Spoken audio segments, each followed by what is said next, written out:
And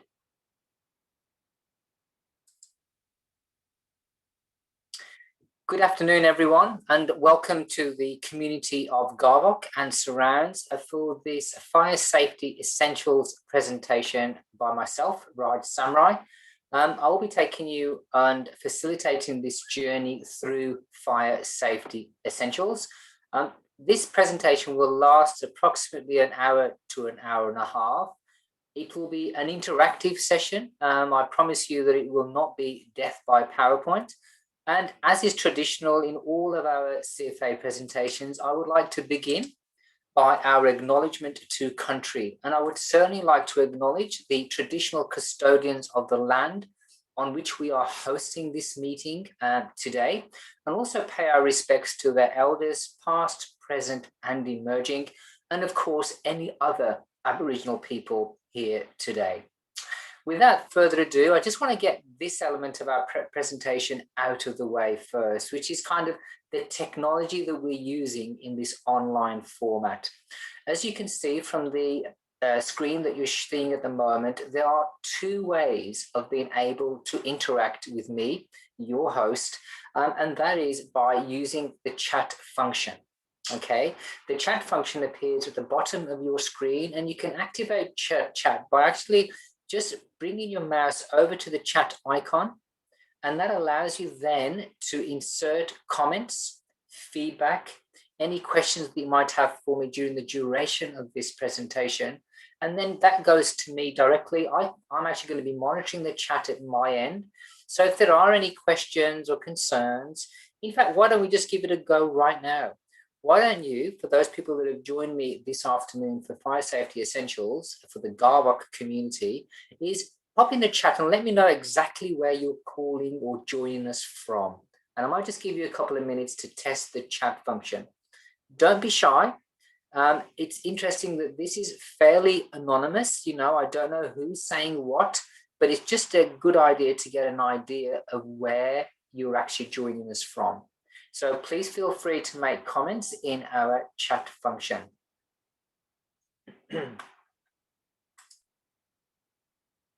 That's wonderful. Okay, great to have Julie on board. Thank you, Julie. You are, yes, much closer to Warrnambool than Garvoc, but look, there's a certain amount of information here that will actually apply to yourself as well, Julie. So thank you for joining this afternoon. I'd like to make a few further comments as we progress through this presentation. It is an online format. There is a bit of technology involved.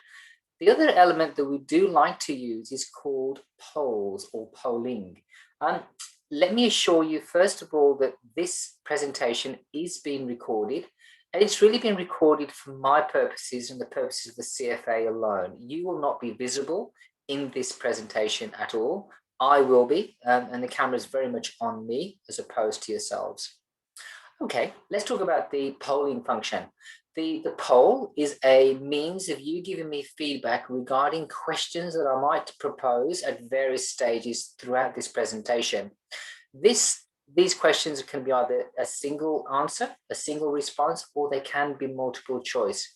Now, I'm going to launch our very first poll, just like we did with our chat, to give us all an idea of exactly what this poll is all about and how the mechanism actually works. So once the poll becomes active, and I'll launch it in just 2 seconds, you just go to the response that best fits you and tick it or click on it, and then I will be able to see the results. So I'm going to launch the poll now. You will find that you'll be presented with 3 questions as part of this first poll that we're doing. Actually, 4 questions. And the question really gives me some indication of the type of audience or the makeup of the audience that are joining me on this presentation this afternoon. So we've got questions like, how long have you actually lived in the area? And these primarily are aimed at those that are in the Garvoc community. And of course, have you been to CFA meeting before? How did you actually find out about this session? You know, what was the main means of communication that you used? And of course, where are you at in terms of your knowledge around fire? You know, are you extremely savvy about fire and know a lot, or you're kind of at the other end of the spectrum with a low level of knowledge, or in the middle somewhere?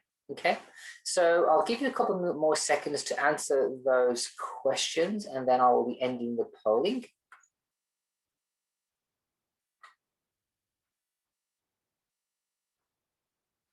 Wonderful. I'm now going to end the polling and share those results with you. Now, we've got quite a mixed bunch with us this afternoon, reflective of the community of Garvoc. Some very long-standing citizens in the community with 5 to 10 years and 10 years plus, and some relatively new members of the community. Some of you, in fact, yes, it's a 50-50 split. CFA meetings, yes and no. And of course, look, majority of you found out about this session through social media, and hence that's the power of social media, isn't it? And we'll be talking about where we get our information from as we progress through this presentation. Rating your knowledge around fire, again, a very mixed bag. Yes, low, medium, and some highs. So what we'll do then is we'll tailor this presentation appropriately, and there'll be something for everyone in this presentation. So thank you for taking part in that first poll. I'm going to stop sharing the results. Feel free to cross out of the screen as well yourselves, and then we can get back to the slides for the ongoing presentation. Okay, what is it that we're actually doing here? What are we going to be learning? What are the key things that the CFA or I would like for you to take away? And there are some real critical bits of information here. We like to call this fire safety essentials primarily because it is just that. It's entry-level information on basic fire understanding. So understanding what are the local risks in your community, understanding what to expect from a fire, you know, and there are many different elements. And as we explore this, as we go further down the track, we'll understand that fire is actually made up of many different components, and we need to understand those. Communication, and how do we know if there's a fire? Planning and decision making. Now, this is pivotal to effective fire safety. Surviving if the plan fails and you get caught out, what do you do then? And this is a very real danger for many of us who don't have a plan or decide that we want to stay and defend, something that the CFA is clearly against. As I proceed through the presentation, please feel free to make any comments, ask for any feedback for any particular areas that you're not totally sure with.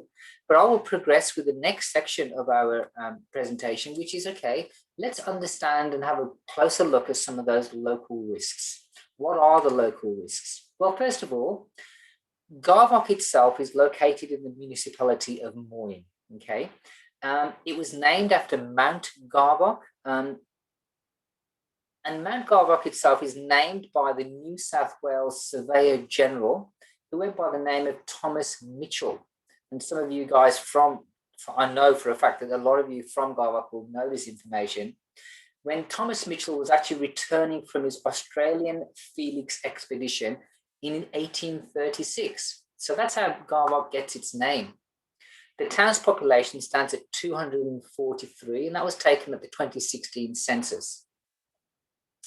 Interestingly, when I travel around many of our local rural towns here in the southwest, the one thing that jumps out to me, and particularly in Garvoc, I did some work in Garvoc about this time last year, following some crazy fire activity that we had not too far from Garvoc, just down the road in the Cobden fires or the Southwest fires.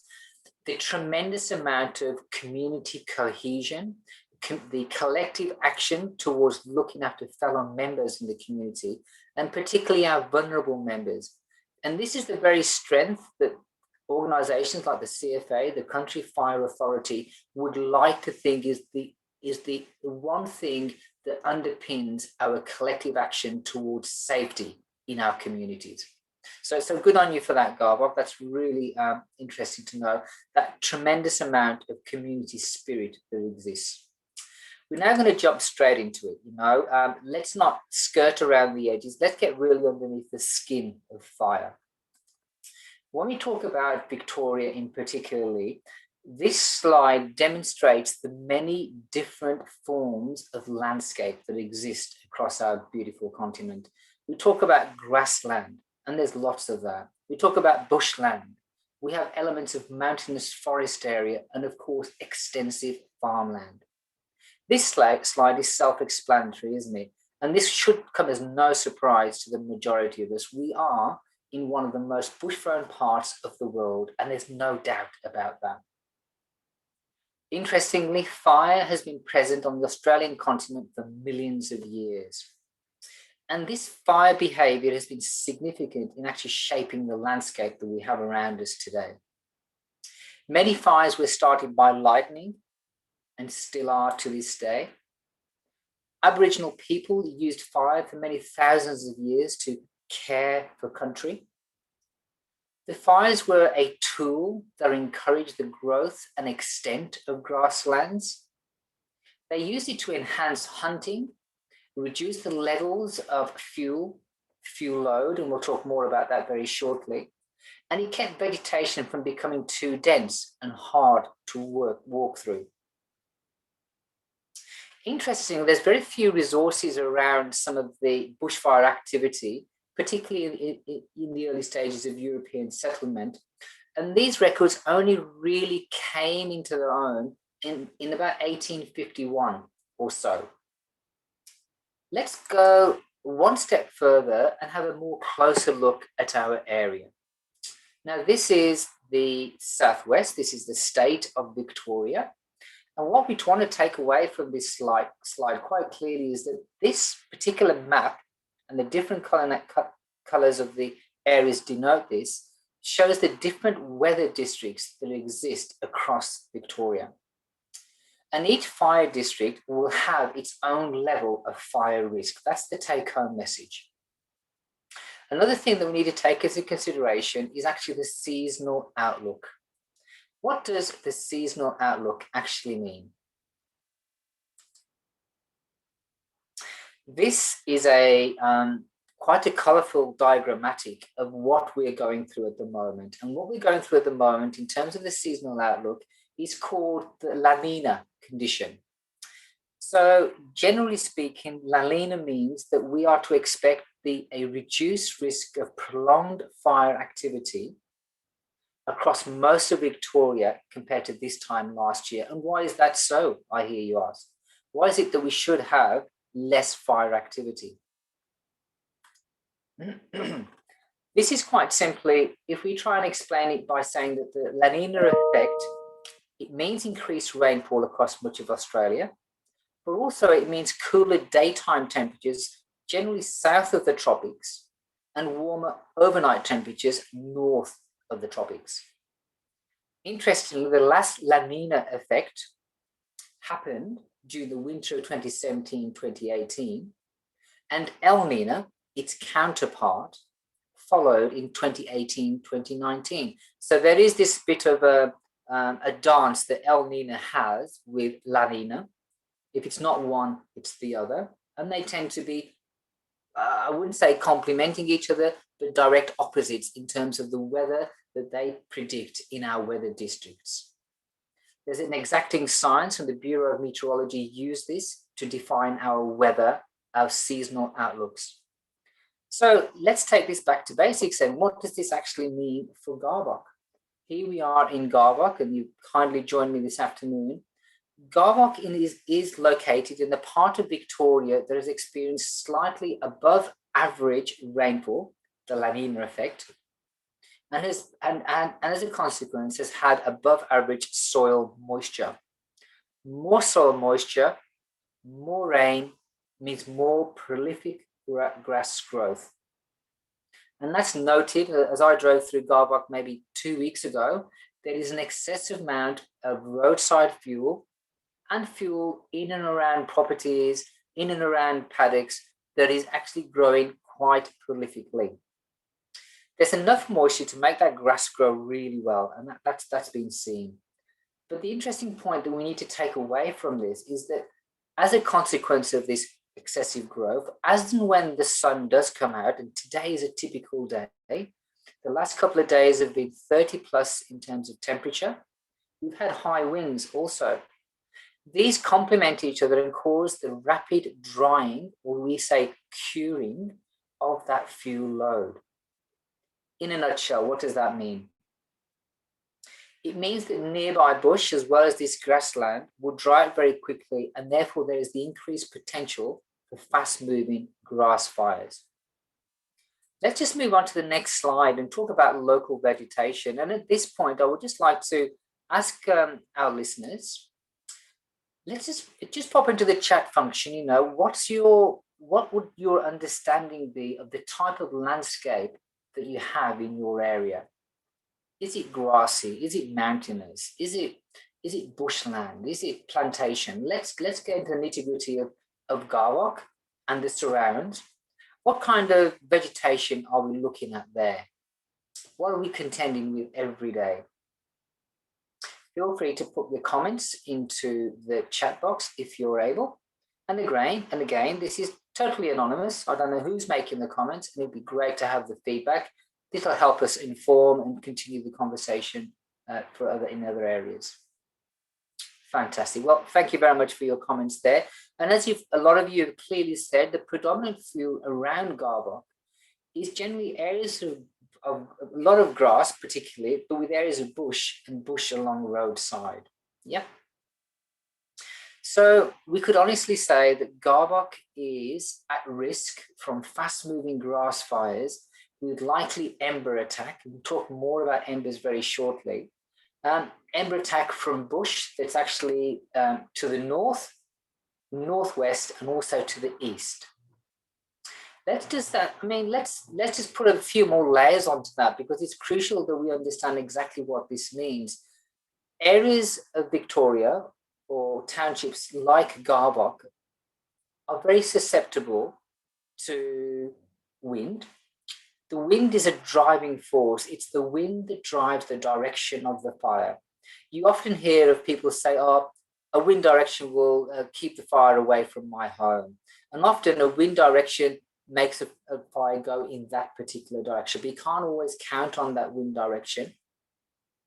The wind is a powerful force, and it will drive the fire quite aggressively and quite rapidly.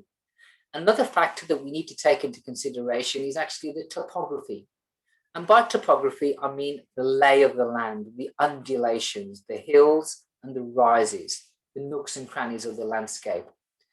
Fires, as a rule of thumb, will travel much faster uphill than they will do downhill. In actual fact, for every 10-degree increase in inclination, a fire will double in speed. Double. A lot of folks don't know this, and they think, oh, yep, there's a hill between me and the fire, we'll be fine. But that's a bit of a myth that I'm here to dispel. Let's move on now to local risks. Now, what I want to do is really personalize this to the area and the locality of Garvoc.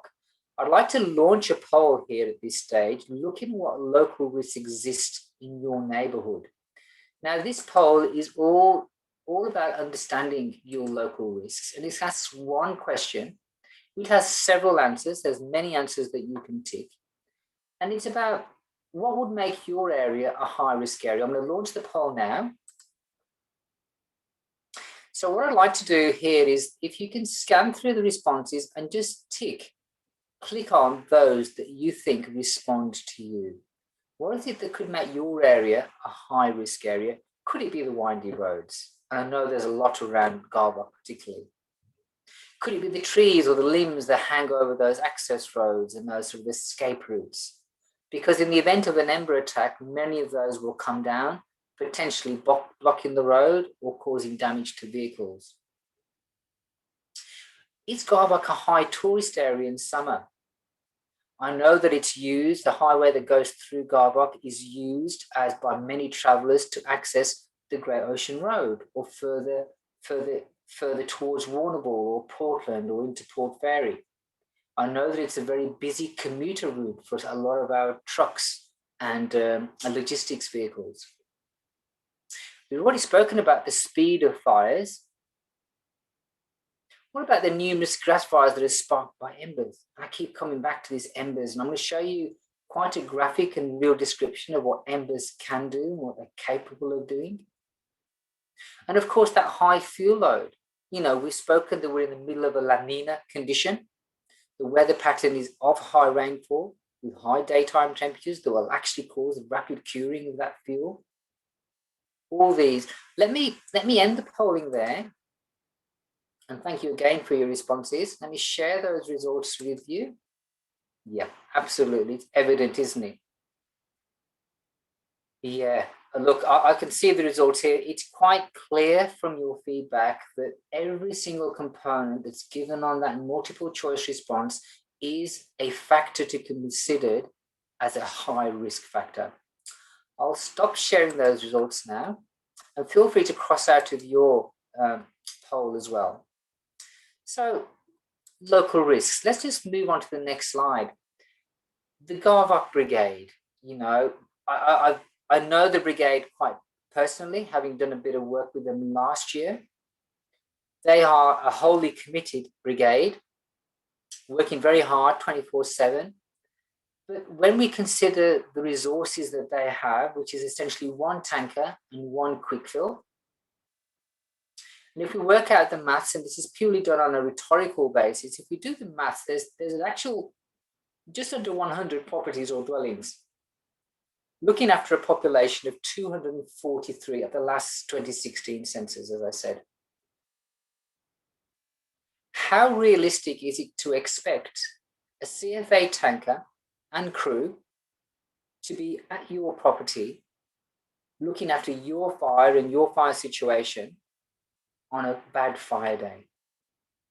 And I might just leave that hanging there, because the interesting thing at this point is that it's not viable to expect a CFA brigade truck at your dwelling on a code red day. They may well be, and as often is the case, as was the case with the Cobden fires, they will be pulled in all directions. So let's just bear that in mind as we progress through this presentation. I'm now going to go into talking about what to expect from a fire. And I make no apologies at all. We know that Victoria has had a lot of fires, okay? Fire activity last summer, we saw huge fires in multiple parts of the state. Let's get a bit more under the skin of fire. And as I say, there's no apologies for me showing the very graphic animation that I'm about to show you about ember attack. The video or animation is self-explanatory. Thanks for your feedback there, Julie. What I'll do is I will try and let the video and animation speak for itself. It is very much designed to have that shock element. If you feel in any way that this could be distressing for you, please feel free to look away and then join us at the end of the presentation.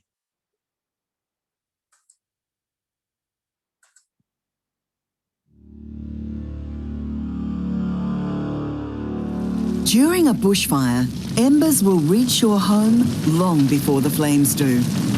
Ember attacks are the most common way that houses catch fire. Embers are burning leaves, twigs, and pieces of bark. They help the bushfire spread by starting spot fires ahead of the main fire front. Short-distance ember attacks happen when leaves and small pieces of bark are blown from burning trees.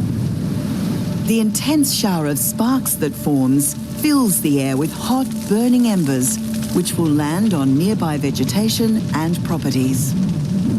The hot embers can easily land and get into your clothes and burn your skin, eyes, and airways. Small fires will start all around you and quickly become uncontrollable. The resulting chaos creates confusion as the fire seems to come from many directions, meaning it will be difficult to make good decisions about your safety. The experience will be physically exhausting and emotionally traumatic. Long-distance ember attack is caused by large bushfires that generate intense heat. As the hot air rises, it forms a column of smoke that sucks in air like a vacuum, increasing the intensity of the fire. The updraft in the column lifts embers, like large pieces of burning ribbon bark, hundreds of metres into the air, where strong winds can carry them many kilometres beyond the fire front. On Black Saturday, embers travelled more than 30 kilometres ahead of the main fire. When these embers land, they often start fires where leaves naturally accumulate, like in gutters, doorways and garden beds. So while you might think you're safe when a bushfire is far away, embers can fall from the sky and land around your home long before you even know there's a fire. But remember, your home isn't the only thing under threat during an ember attack. By the time you realise the danger, it might be too late as escape routes become jammed. Embers can also start fires on roads and block them completely, making late evacuation dangerous or impossible. That's why leaving early, before a fire starts, is always your safest option. You know, we talk a lot about not being in harm's way, about risk mitigation, about trying to, always be ahead of the game. And this is what this presentation is designed to do. It's designed to give you all the tools and information that you need to make informed decisions. To know that the perilous nature of embers and ember attack on your property is just vital. It's just that missing link that should convince 99% of us to be away and out of harm's way. No doubt, when we talk about ember attack, it is by far the biggest cause of property loss during that fire. The images that you're seeing on your screen right now give you some idea of an advancing grass fires across different localities and about the unpredictable nature of the direction of that fire. And of course, fire itself, a force of Mother Nature, is totally a law unto itself. Many fires have occurred and many fires have burnt for many, many days, weeks, and perhaps even longer because they just cannot be controlled. They have to be allowed to burn out. One thing I would like to make mention to here is what we call direct flame impact. So yes, you've got ember attack and these embers that travel many kilometers ahead of the fire front and find themselves on your property and ignite fuel that might be located around your property. But we talk about direct fuel impact as well. And what do I mean by direct fuel impact? It's the dry fuel that links your property to the advancing fire front, that continuity of fuel. And the only way that we can actually mitigate that risk is by providing some form of brake, some means of stopping that continuity of fuel. Yeah. Feel free to offer any responses to how we could probably prevent or provide a break in that continuity of fuel. We're looking at suggestions like having your driveway around your property or some form of non-combustible material that forms a mulch or a mulch bed. There is that old adage that often we say that if you have fuel to your doorstep, you will have fire to your doorstep. So remove that continuity of fuel. Back in the day, Aboriginal people used to refer to vegetation as it looking to burn. It looks to burn. And the idea there was that we're looking for germination and sustainability of a particular woodland. So that it would purposely be burnt to encourage that vegetation and regrowth. Let's move on to the next slide. And again, we're going to be talking about another really important component of fire and fire behavior, the very nuts and bolts of what makes fire so bad. And again, I'm going to stop sharing my screen for just 2 seconds. And at this point, I'm going to find a piece of animation that gives you a real idea of exactly what radiant heat is. It's very self-explanatory, just like the ember attack animation. And it gives you a sense that, okay, radiant heat is a bad force, and we need to be out of harm's way. And I keep repeating, out of harm's way. Let me play this animation for you right now and give you some idea of the nature and devastation that radiant heat can cause.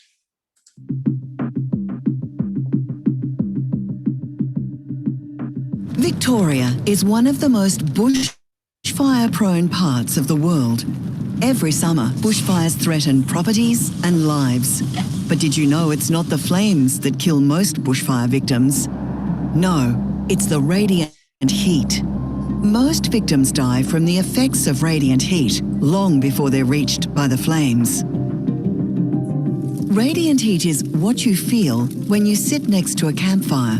If a campfire heats up to 2 kilowatts per square metre, you'll feel that it's too hot and will want to move back from the fire. If you don't, this amount of radiant heat is enough to cause burns and blisters in as little as 40 seconds. At 12 kilowatts, it can cause some materials like dry timber to ignite. A bushfire can reach 100 kilowatts, and the effects can be truly catastrophic.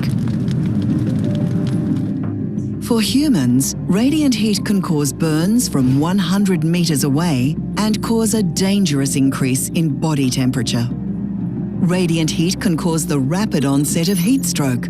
Heat stroke damages your brain, meaning you won't be able to concentrate to make good decisions as the fire arrives. Other impacts include severe damage of internal organs and death. There are some things you can do if you're caught in a fire. Cover your skin with long-sleeved natural fibre clothing, like wool. It's also useful to know that radiant heat only travels in straight lines and can't bend around corners. So, sheltering behind or inside solid structures may help protect you. But be aware, radiant heat will travel straight through glass. The best defense against radiant heat is a simple one. If you're not anywhere near a bushfire, its radiant heat can't hurt you. Leaving early is always your safest option. Leaving early is always your safest option. And you know, that particular statement couldn't be any truer, because you know, radiant heat is the biggest killer in a fire. Even grass fires, you know, we're predicting fast-moving grass fires potentially this season. Even grass fires can produce enough radiant heat to kill or injure people. The graphic descriptions within that particular animation are so real and so close to the truth. And quite clearly, if it's not actually the flames that cause death during the fire, people often experience the negative effects of radiant heat long before the flames even reach them. And we'll talk about some of those negative effects as depicted by the animation. You know, the fact that cognitively we become stressed, we can't think straight. Let me just go on to the next slide, because I think this will bring it all together for us. And this slide actually shows many of the comments that were made by people that were caught in fire situations. And some of these folks were, you know, experienced in fire behavior and activity. And some of the statements do actually speak volumes.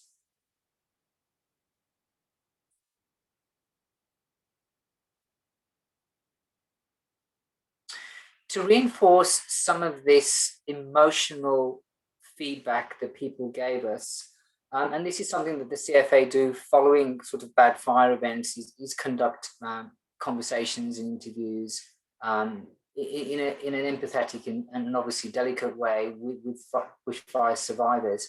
I'd like to do another new share with you, and I'll just stop sharing this for a second while I just find a bit of animation that I think that will be quite pertinent at this stage, just to give you again that feeling of, okay, this is what fire is all about. So here we go. This particular presentation is entitled, I'll Never Do That Again. 10 years ago, when all the dams were full and the tanks were full and there was plenty of water, I probably would have stayed and I would have died. Nothing went the way we might have anticipated. Whatever preparations you put into place, you only need something small to go wrong. You know, in future, I don't think we'd want to put the kids through that sort of trauma, I guess. Yeah, wouldn't put the kids through that again. If it was my choice, I wouldn't stay again. If we had another day like that, if I had the opportunity to get out, I would go before the fire even got here. You know, that closing remark, before the fire even got here, you know, and that's kind of what we're saying in this presentation. Fire safety essentials is all about, we need to be away before the fire even got here, before the fire arrives. I find that those testimonials by those people extremely moving and very emotionally impactful. And we speak a lot about emotional intelligence. When people speak from the heart, it's extremely powerful. And I think those people were clearly traumatized and emotionally impacted. And that's why those words are so powerful. The take-home messages to date are on this slide here. We've spoken about the stressful nature and the traumatic degree of traumatic disruption that we get. There is that important need to have that plan and be prepared. There will be resources offered or links to resources at the end of this presentation, and I can certainly be contacted through your CFA captain at the Garvoc Brigade, where we can actually provide you with a template for a leaving early template. Now, the template, and I'll talk more about it very shortly, is invaluable. It takes out the guesswork.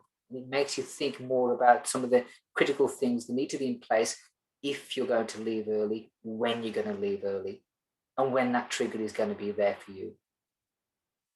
We've spoken about, in the event of a bad fire day, a lot of our exit roads could be blocked. We've given you a graphic description of both ember attack and also radiant heat. What do they mean?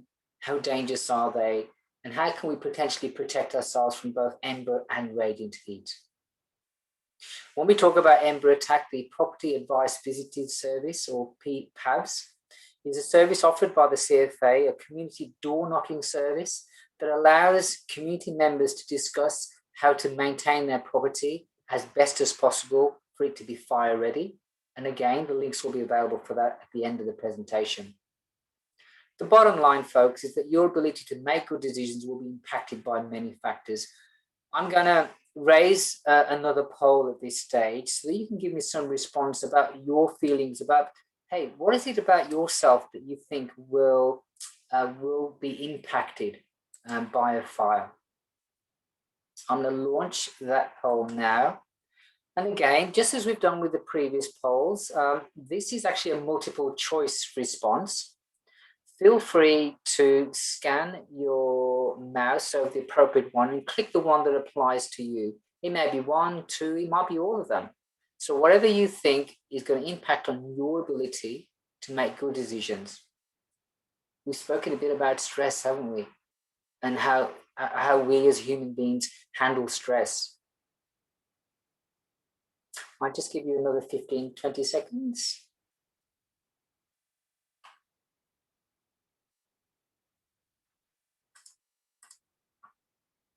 Fantastic. All right, I'm going to end the polling there. Share those results with you.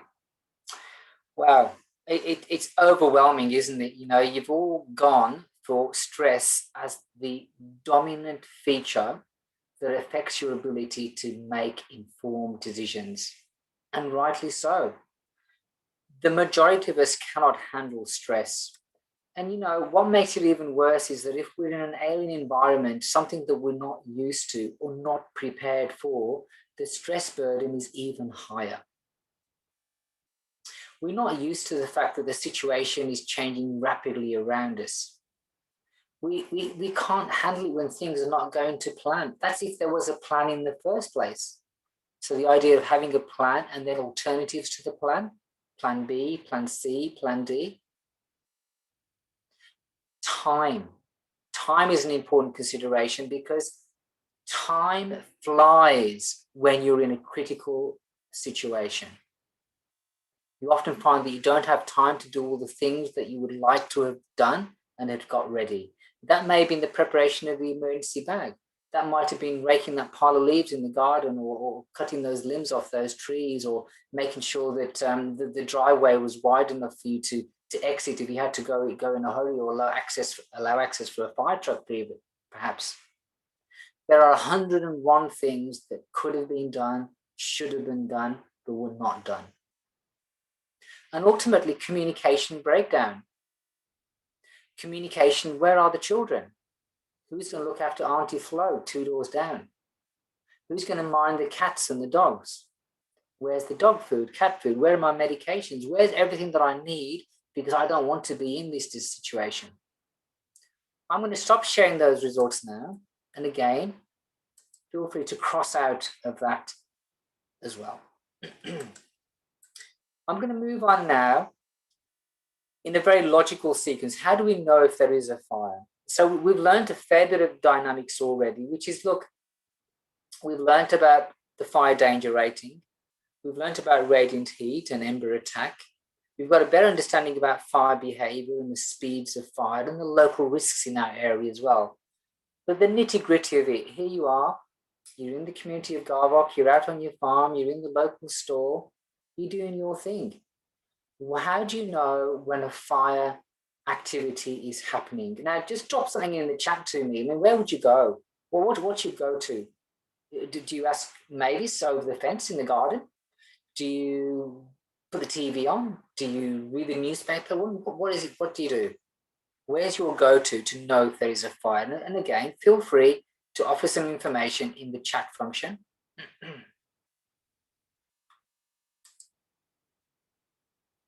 That's wonderful. Okay, so some interesting comments there. So what I'd like to do next is just look and spend a bit of time around the fire danger rating, the FDR. Now, there is an element of confusion about exactly what the FDR means. What does it stand for? How can I get the most out of this tool? So what we're going to do is I'm going to just launch a poll, first of all, to ascertain from the group that are joining us today, what's their level of understanding? So here we are. How do you know if there's a fire in your area? I'm just going to launch the poll. And there's a couple of additional questions there as well. So the first question, what do you understand by the fire danger rating?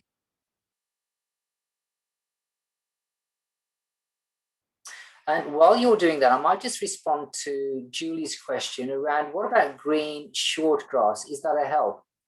Well, yes, absolutely. If we can limit or minimize the fuel, i.e. cut grass short, and green grass won't obviously burn as fast as cured or dry grass.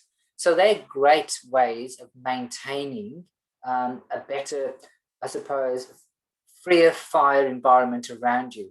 So yes, that's one of the recommendations of the PAVS team, the Property Advice Visits Service, to make sure that you have minimum fuel or a green belt, as we like to call it, around your home. Going back to our poll, it's interesting to note that the two additional questions at the bottom, which is about the code red days that have occurred in our Southwest region in the last 5 years, and also any extreme days that have happened in the Southwest region for the last 5 years. So if you can answer those, and I'm going to just be closing the poll now. Great, share those results with you. Aha. So some great learning here. And what I'll do is I'll respond to the actual correct answers first of all. So there was actually a 60-40 split. So more people got it wrong than right. So this is going to be a great learning. The FDR or fire danger rating is an indicator of how bad a fire would be if one were to start, okay? Like we like to think, well, how difficult would it be to put that fire out? That's what the FDR means, okay? So there's some learning for us.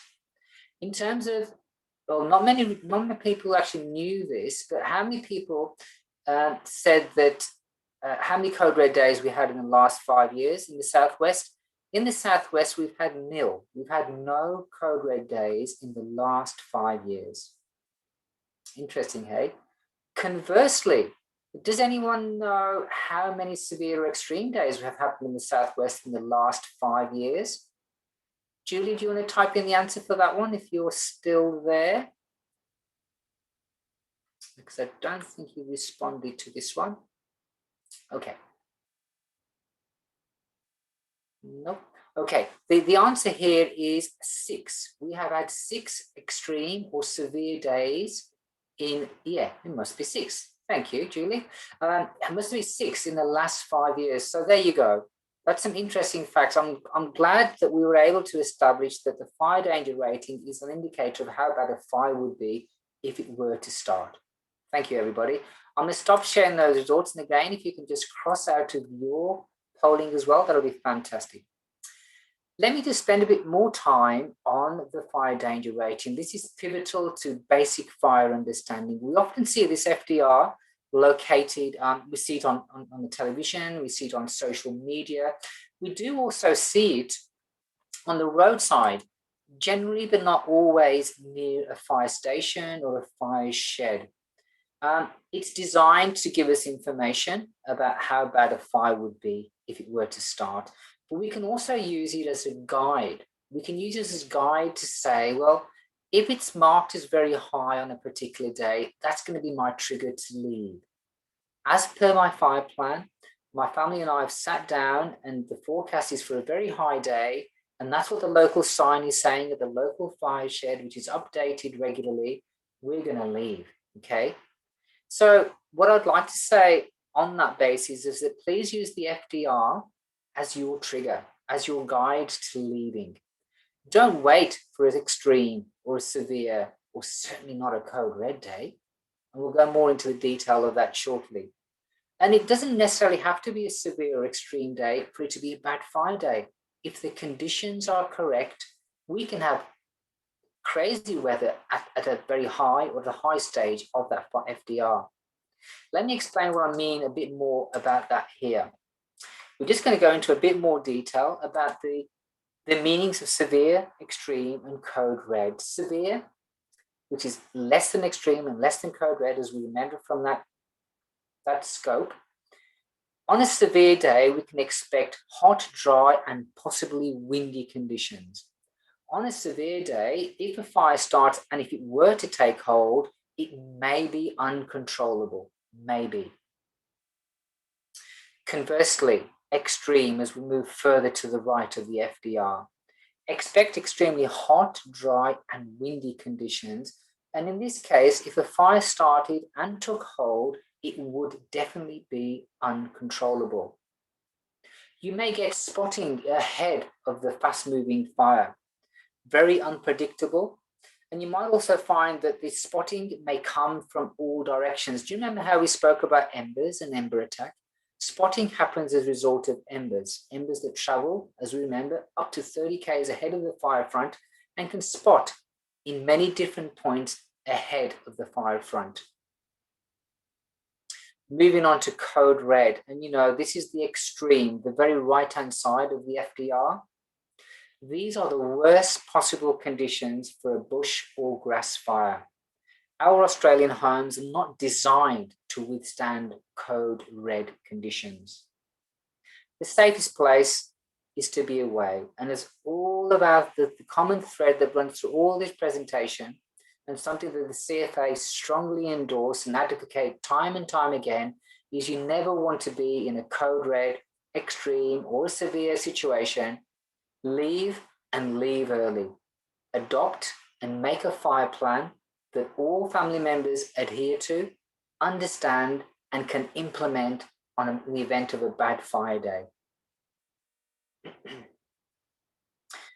Let's take this one step further. When we talk about communication, and again, feel free to make comments in the chat function if anything that you're not sure about or want further clarity. When we talk about information in the 21st century, we've got a lot of our traditional ways of receiving information, they still exist, be it perhaps not so much. Maybe you might find information on the television, in the newspaper. You might receive it by mail. Yes, people do still send letters. That's quite amazing. You might also seek that information from some of the many digital formats that we've got out there. This slide, and this is my concept of what I call infobesity, this huge overload of information that's pumped at us from many different platforms, traditional or digital, that enter our space 24/7. Be it Google, Twitter, Facebook, YouTube. There's a heap of information that comes to us from these various platforms, let alone the conversation that we have with Mavis at the coffee shop, let alone the conversation that we have with John as we walk in the dog. We refer to these as what we call informal sources of information. Are they reliable? Are they evidence-based?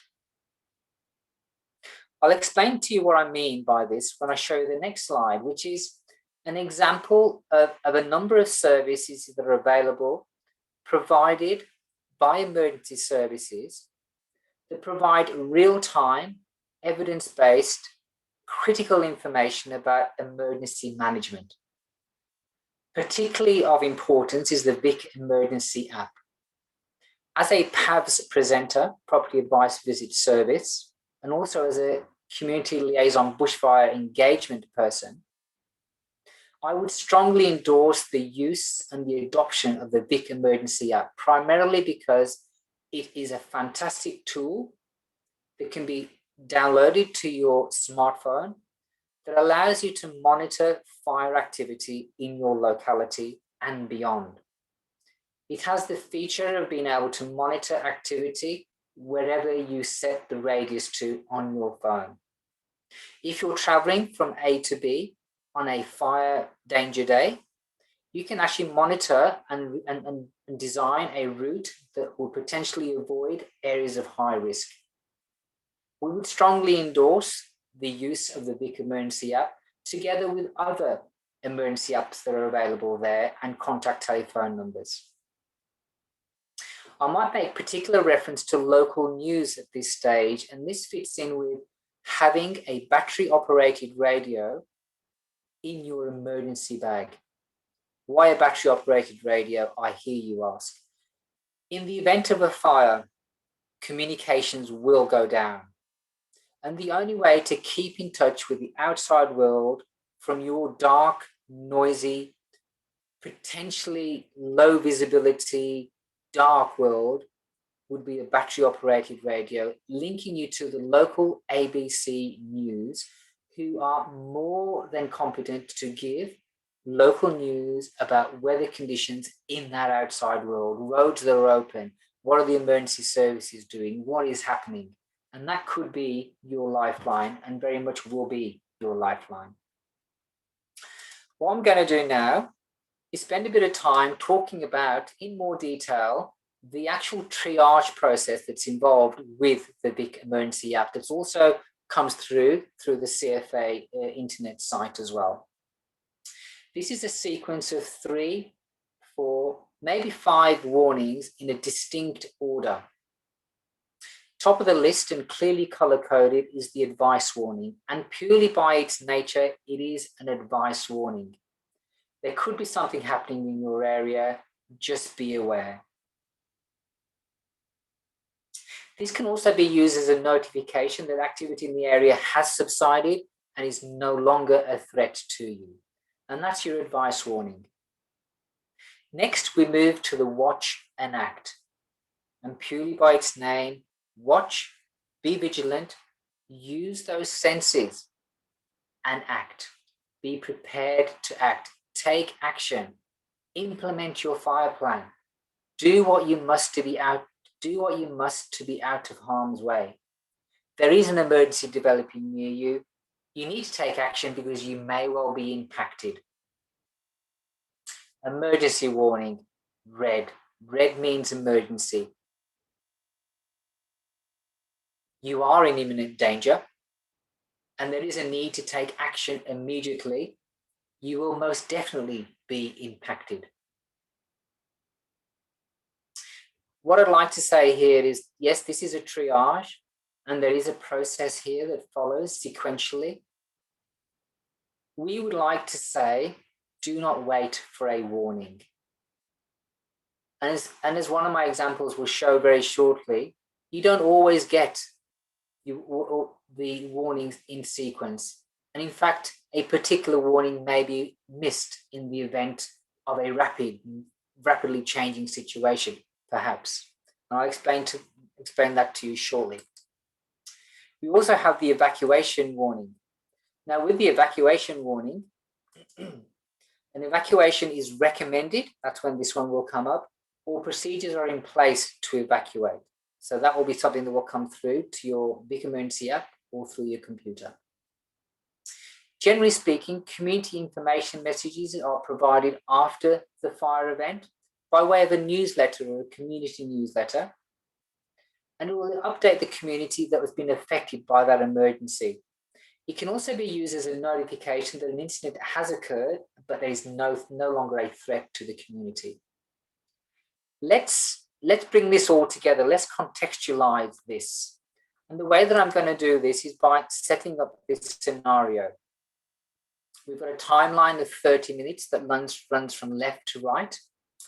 We've got a property that could be potentially impacted by fire sitting at about 18 minutes along this timeline. This could be your home in Garvoc. This could be your farm, for example. Okay, let's see how all this comes together. A fire starts some 18 minutes away from your home. You're oblivious to this at this stage. You've got your blinds drawn, the air conditioning on. It's a 30-degree day, just very similar today. And look, you're watching your favorite movie and everyone's happy. Maybe 5-6 minutes later, the fire is reported to 000. It's more or less around this point that the local brigade in Garvoc will be notified of this fire that has started maybe 6 minutes ago. So they then have to make their way to the station,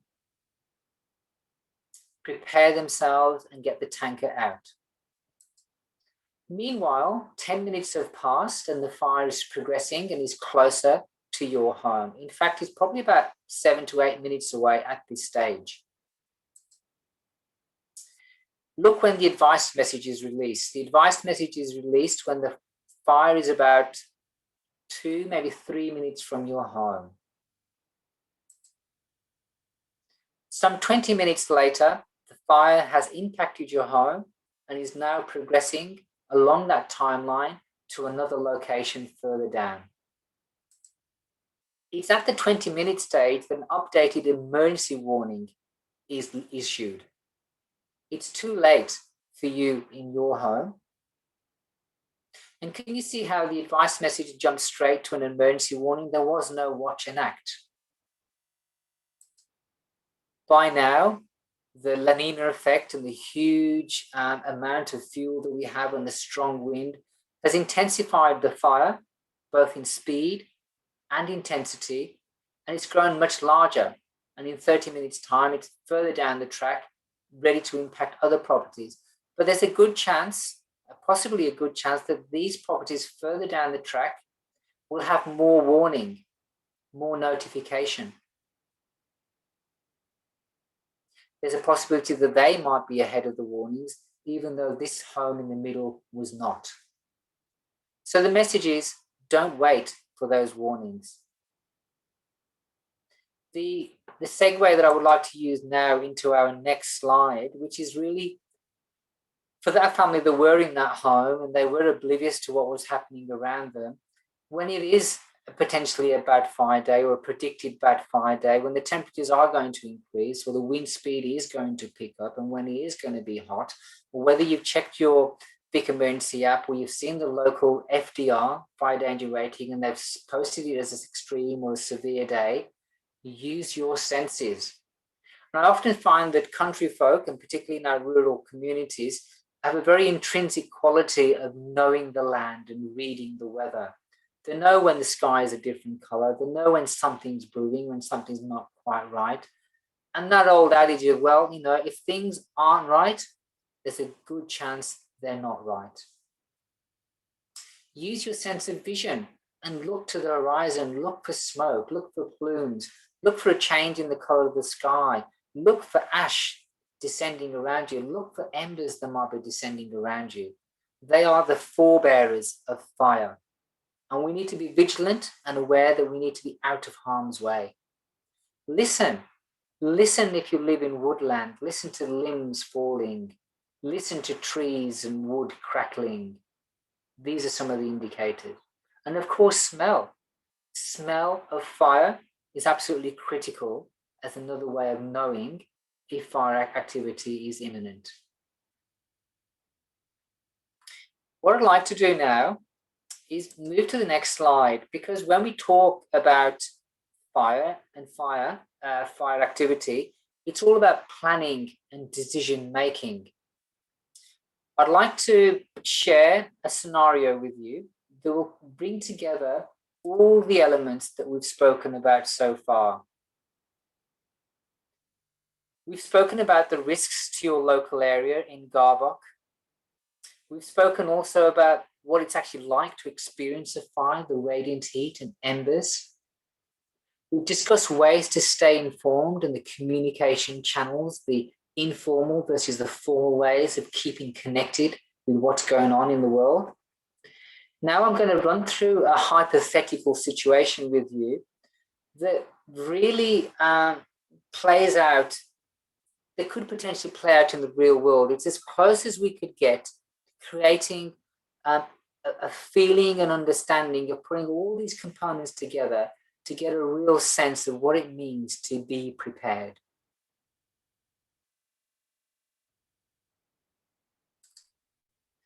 So the scenario opens as this.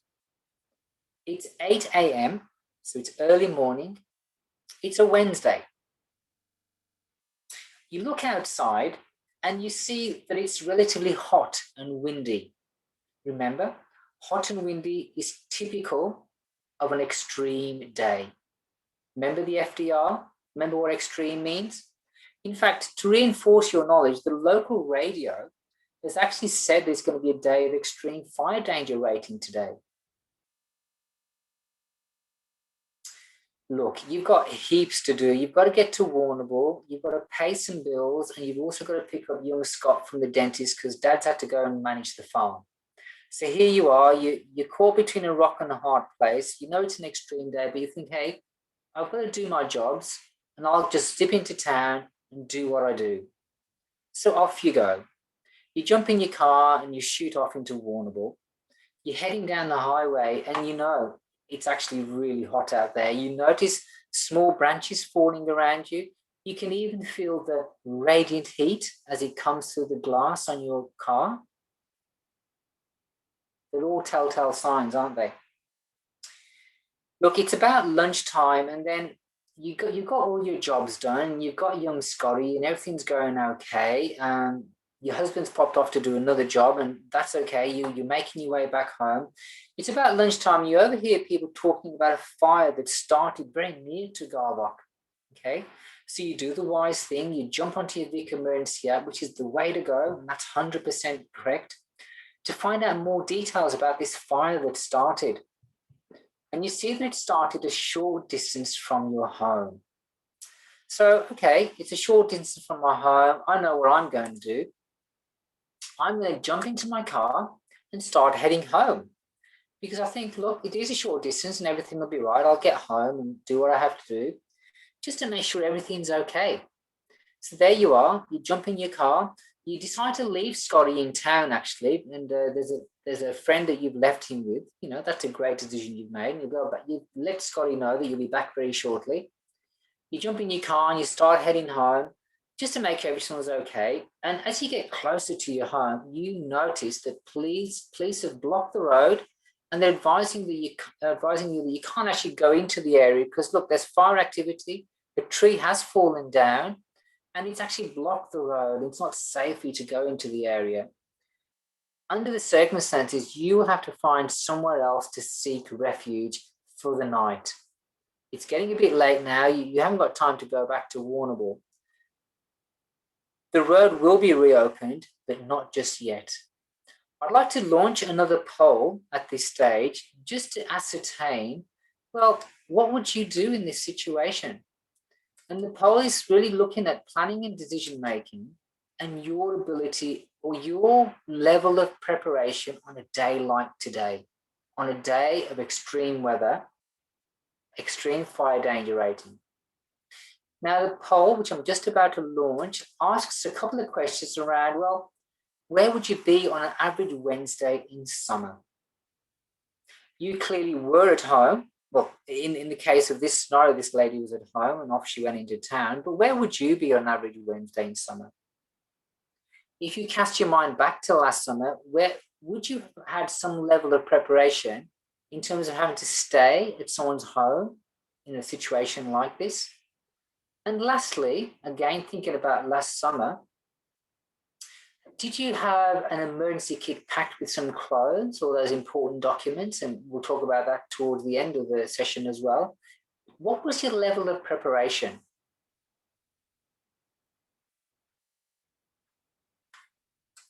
Just give you a couple of minutes. Now, while that's happening, I might just answer a few questions that we've had from some of our audience members. Does the CFA still send text messages if there is a fire in your area?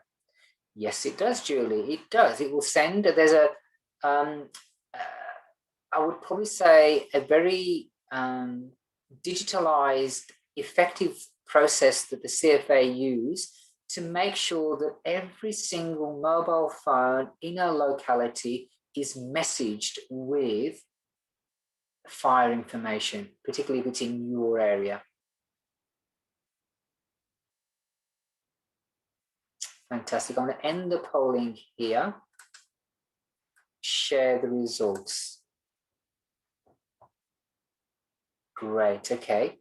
Now, the common thread that I'm seeing here, first of all, yep, again, most people would be at work from the community of Garvoc on an average Wednesday in summer. You hard-working lot, that's great to know. There's one or two that would be at home, but on the majority would be at work. Oh, these two are interesting. Look, on both the question 2 and 3, the majority, this is broadly speaking, would not be prepared to spend a few nights away from home in a situation like this. And finally, question 3, 100%, no one would have an emergency kit ready to be in a ready to go in a situation like this. So we can take some really juicy learnings from the feedback here and learnings for us for the future, which is we do need to concentrate on having an emergency kit ready.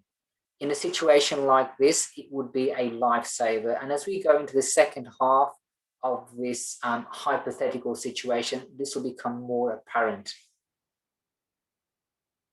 And we might well just do that. I'll just stop sharing the results. Thank you for your feedback so far. We're almost coming toward the end of the presentation now, so not long to go. Thank you for your patience. We'll continue with this scenario now. We know what this means for you, but look, if we now discuss hypothetical situation number 2, so it's the same day, it's still an extreme day. You expect this time, except this time, sorry, put my words back. Except this time, when you jump on the Vic Emergency app, you see that the fire is still a while away. The Vic Emergency app has a yellow triangle that will move as the fire gets closer to a particular locality, or will depend on the fire direction. You notice that this yellow triangle, or the shaded area on your phone, doesn't quite reach your home. And what that generally means is that you think to yourself, you've got enough time to get her on home and grab some important stuff. Okay, So there you go. You've checked your emergency app. So you're doing the right thing. Okay, time to go back. So you drive home. Okay, as you get out of your car onto your driveway, you're using your senses, which is fantastic. You can smell smoke. You can't avoid using your senses in this situation. It's automatic. It's still really hot, windy. You check the app again and you see that the small yellow triangle on your screen is still an advice message. Remember the triage? Advice at the top. You should have enough time, you think to yourself. You frantically move about the house, grabbing those important things that you'd run back for, and you run them back to the car periodically. And every now and then you check your phone to see if that yellow triangle has said anything else, or whether an evacuation warning has come up, or the watch and act, or whatever it might be, but still nothing. So you still have time, right? You think to yourself, yep, indicators on, might be good. You're running through this list frantically in your head. And this is where I draw in all the things that should have been ready that were not ready. You're thinking about your passports, your pets, your photos, your birth certificate. You're checking all these off in your mind. And can you imagine the amount of cognitive burden that's giving you, the stress load that that's creating? Because each time you go out to the car, you're checking your phone as well. It's getting hotter. It's getting windier. In fact, on this occasion, when you go out to the car to load those things, you see embers and smoke is thickening around you. You see embers falling. And that pile of leaves that you were meant to clean up last weekend that you just left out by the shed is now actually smoking. Embers have started igniting that dry debris. At times like this, and this is normal physiological response in the human body, is that the adrenaline, your fight or flight hormone kicks in. The adrenaline pumps around your body. You get hot, your heart rate goes up, and you think to yourself, am I really out of time? Has it come to this? My question to you at this stage of this hypothetical scenario is, well, what is the one thing that you could have done differently? I mean, feel free to pop your responses in the chat function once again, which I'm glad to see that a lot of you are using very effectively. Let me know what you think that you could have done differently to avoid this this panic-stricken situation. It is most definitely panic-stricken. And as I move to the next slide, this is a summary of a lot of the comments that we already made around fire behaviour and our fire safety essentials. Think ahead. As an ex-Cub Scout, the motto was always, preparation is the key. Be prepared. Have that level of preparation front and centre all the time. Download that Vic Emergency app. Realize and understand how it works, what it means. We are prepared to offer a bushfire planning workshop. And again, the resource information will give you indicators on how to access that. The resource information will also give you information about the property advice visit service and also the leaving early template. I must, at this stage, make some mention to COVID-19. COVID-19 is still here and present with us, and it may well be for quite some time. The CFA would advocate that it's okay to leave a high fire risk area on a day of high fire danger. If you are in social isolation, make sure that you resume your social or personal isolation, self-isolation, at your next accommodation, but make sure others around you are aware of your self-isolation process and maintain COVID planning as far as possible. The CFA also allow for travel for the purpose of preparing your property for the fire season. When we talk about survival is paramount for all of us. And survival is only possible if we have preparation, if we have a fire plan and we leave early. The best laid plans can fail. And in such situations, we do need to have survival options. Options B, C, D, and E. A lot of our survival options were based on the radiant heat, protection from radiant heat, and protection from ember attack as well. Let's just talk about radiant heat for 1 second. And this is just reiterating the comments that were made by the animation at the beginning. Cover yourself from head to toe in clothing that's preferably made of a natural fiber. Do not leave any skin exposed. And it will be a great idea and great to have this elements of clothing in your emergency bag should you have to leave rapidly. At least you've got them then. They're available should you need to shelter from radiant heat.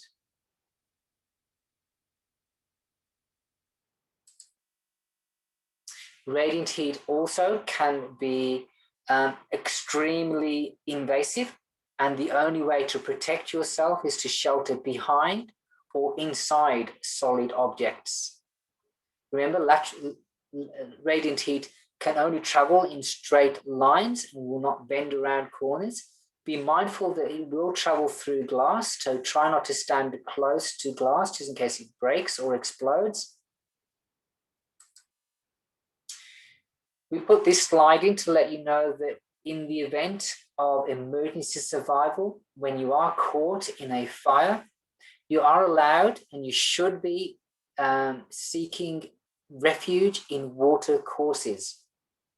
And when we talk about the water courses, we are primarily talking about dams, rivers, swimming pools, and any other form of water reservoir.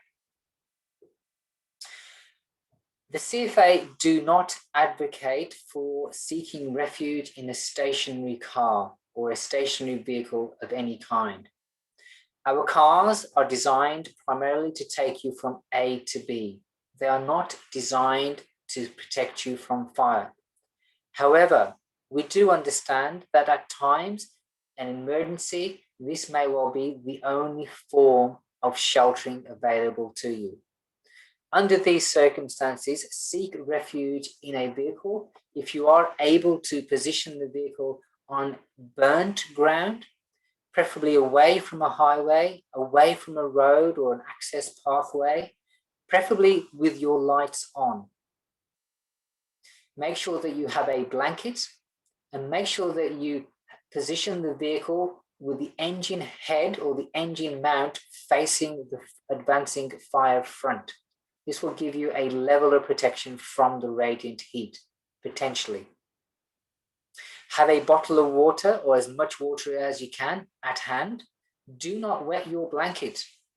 This will cause steam burns as the blanket heats up when it's impacted by radiant heat. I, for one, cannot imagine a more horrible place to be in than perhaps within a vehicle. But we understand that emergencies require emergency action. The next slide will give you some idea of what we call bushfire neighborhood safer places. These are actually denoted by a green sign with the images of 4 people. So what are our bushfire neighborhood safer places? We call them bushfire neighborhood last resort. They are last resort. They will not guarantee safety or be a comfortable experience. Don't expect 5-star. Don't expect someone to bring you a cup of coffee or tea. They are designed to take you away and protect you from radiant heat. And that's all it is. The nearest place of bushfire, place of last resort for the Garvoc community is in factual fact Panmure Public Hall grounds, approximately 10.5 kilometers away.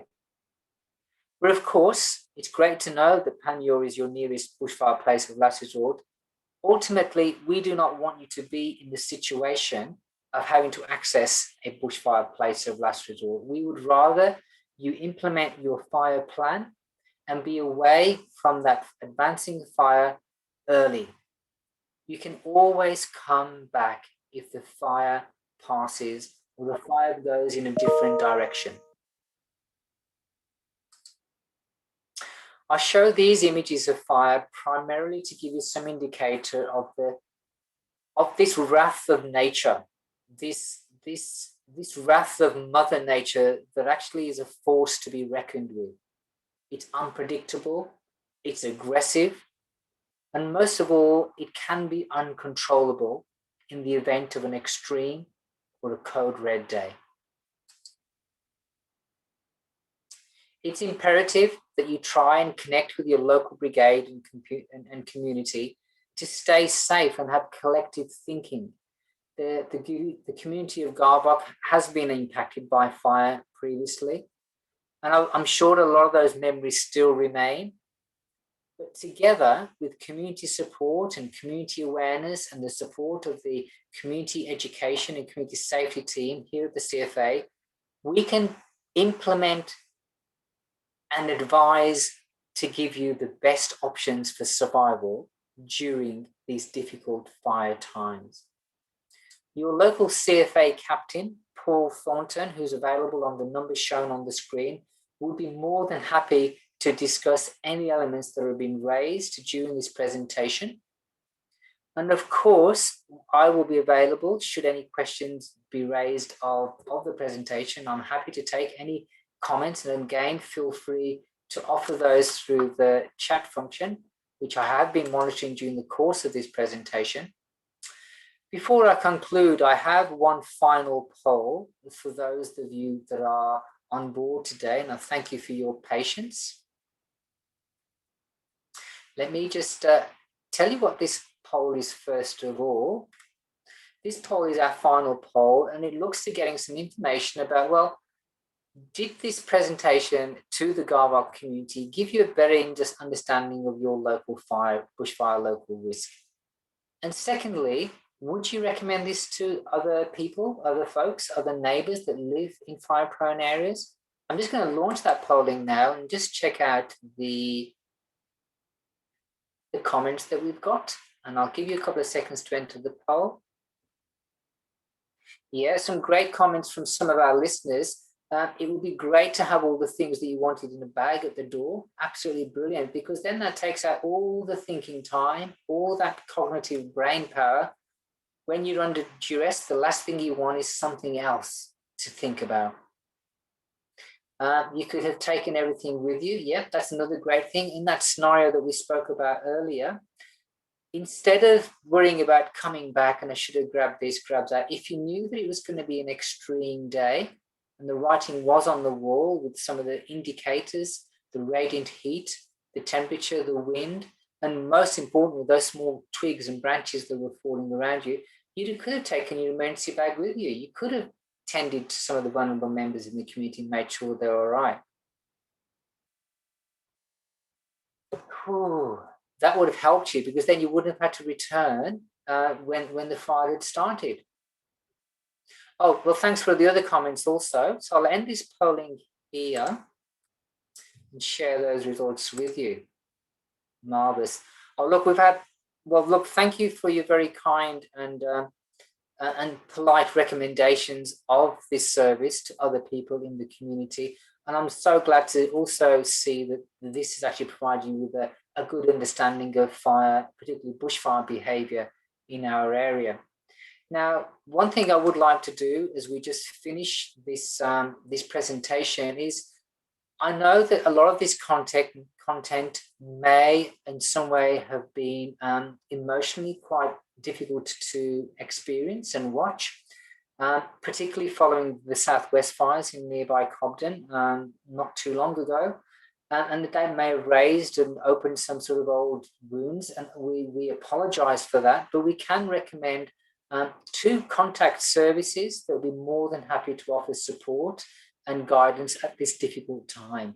So thank you once again for listening to this presentation. My name is Raj Samurai. This is Fire Safety Essentials. I hope we can take and move forward from this and learn more about fire behaviour. But for now, I thank you for being part of the presentation and giving up your Friday afternoon to listen to me. Thank you very much, and I'm signing off now. Thank you.